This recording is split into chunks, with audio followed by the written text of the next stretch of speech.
प्रश्न पहिला, पालेगारांचा उठाव खालीलपैकी कोणत्या भागात झाला? ऑप्शन 1 गुजरात, ऑप्शन 2 उत्तर भारत, ऑप्शन 3 मद्रास, ऑप्शन 4 दक्षिण भारत.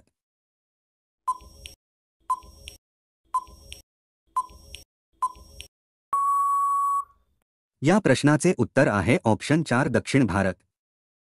प्रश्न दुसरा, स्वामी विवेकानंद यांनी रामकृष्ण मिशन या संस्थेची स्थापना कोणत्या वर्षी केली? Option 1 1887, option 2 1890, option 3 1897, option 4 1895.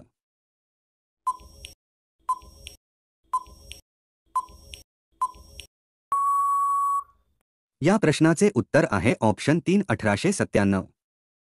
पुढचा प्रश्न आहे, लॉर्ड मिंटो यांच्या प्रोत्साहनामुळे कोणती संघटना 1906 मध्ये स्थापन झाली? ऑप्शन 1 मुस्लिम लीग, ऑप्शन 2 आझाद हिंदू सेना, ऑप्शन 3 राष्ट्रीय काँग्रेस, ऑप्शन 4 होमरूल लीग.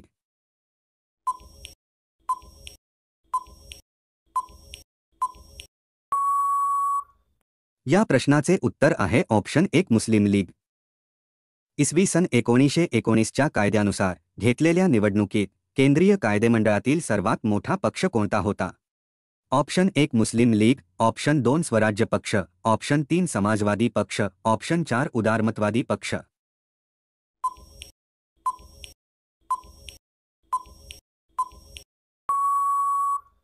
या प्रश्नाचे उत्तर आहे ऑप्शन 2 स्वराज्य पक्ष.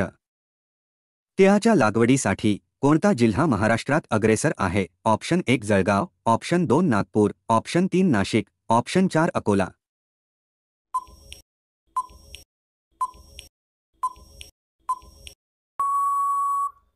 या प्रश्नाचे उत्तर आहे ऑप्शन 1 जळगाव. तर महाराष्ट्रातील जळगाव हा जिल्हा तिळाच्या लागवडीसाठी प्रसिद्ध आहे.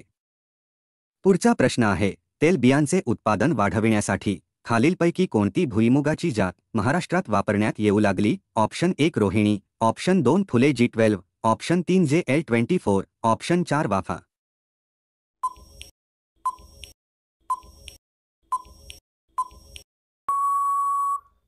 या प्रश्नाचे उत्तर आहे ऑप्शन 3 JL24. भारतीय राज्यघटनेत आणीबाणी लागू झाल्यास मूलभूत हक्क स्थगित करणे ही संकल्पना कोणत्या देशाकडून घेण्यात आली आहे? Option 1 America, option 2 Russia, option 3 Australia, option 4 Germany.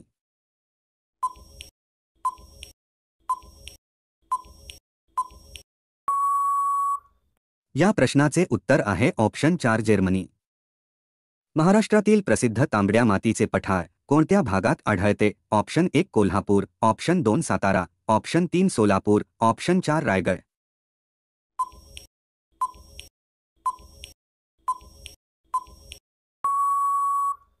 या प्रश्नाचे उत्तर आहे ऑप्शन 2 सातारा.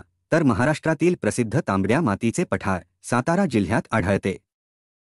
पुढचा प्रश्न आहे, महाराष्ट्रातील कोणते शहर ऑक्सफर्ड ऑफ द ईस्ट या नावाने ओळखले जाते? Option 1 Mumbai, option 2 Mahabaleshwar, option 3 Pune, option 4 Ratnagiri.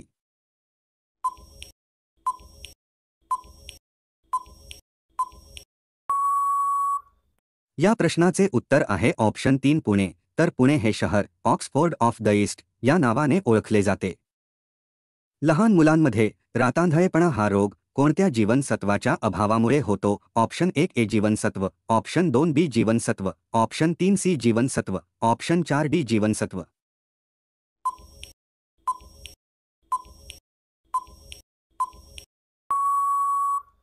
या प्रश्नाचे उत्तर आहे ऑप्शन 1 ए जीवनसत्व.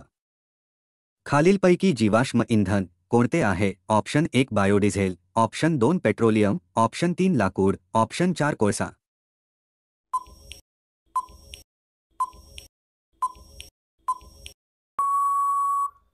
या प्रश्नाचे उत्तर आहे ऑप्शन 2 पेट्रोलियम.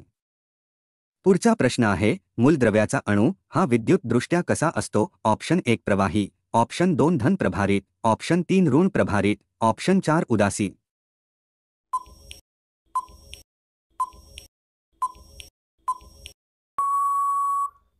या प्रश्नाचे उत्तर आहे ऑप्शन 4 उदासीन. भारतात जल मनुष्य म्हणून कोणास ओळखले जाते? Option 1 Rajendra Singh, option 2 Vishwanath Mandlik, option 3 Vithaldas Thackersey, option 4 Sunderlal Bahuguna.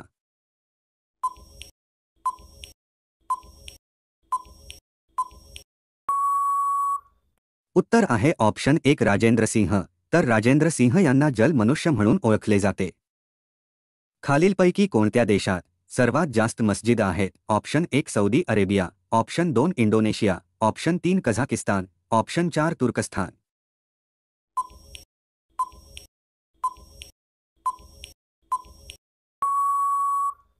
उत्तर आहे ऑप्शन 2 इंडोनेशिया।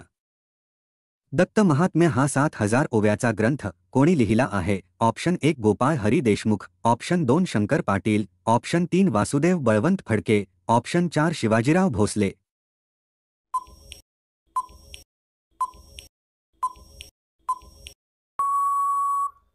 या प्रश्नाचे उत्तर आहे ऑप्शन 3 वासुदेव बळवंत फडके। तर मित्रांनो, व्हिडिओ आवडला असेल तर लाईक करून चॅनेलला सबस्क्राईब नक्की करा। तसेच बेल आयकॉन क्लिक करा जेणेकरून तुम्हाला प्रत्येक व्हिडिओचे नोटिफिकेशन मिळतील। धन्यवाद।